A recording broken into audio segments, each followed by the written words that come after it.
Ingat sa mga nakikilala online. Arestado ang isang lalaki na gumamit ng ibang identity para mag-scam.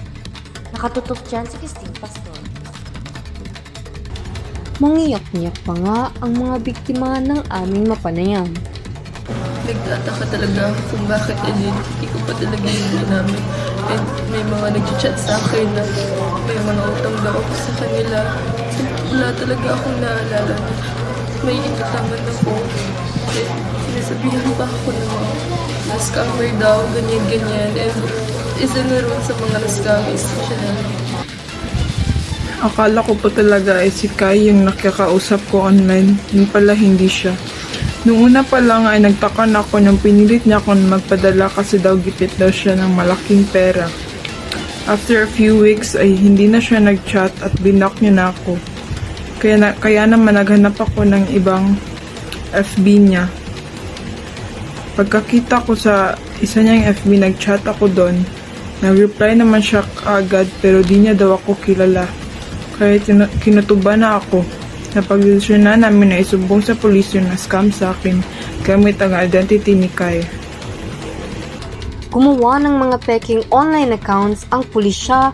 Ito'y upang mamonitor ang galaw ni Jepson at mahuli siya sa kanyang mga krimen. In our fake accounts, we told him that he would receive a gift, but needed a meet-up. He said only his cousin would come. Of course, he will not expose himself to easily.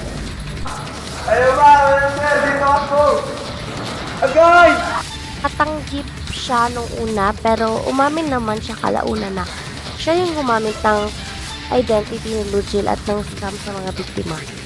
Sa mga biktima ko, lalong-lalo na kay Kai at saka Ana. Sana mapatawad niyo ko. Paalala ng mga otoridad. To avoid becoming a victim of identity theft, protect your personal information. Kilalanin muna ang mga nakikilala mo online, mga taong nakikilala mo. Verify before giving out information or money. By following these steps, you can maintain your protection against identity theft. Thank you. Christine Pastor, nakatutok. 24 oras, Cyber News.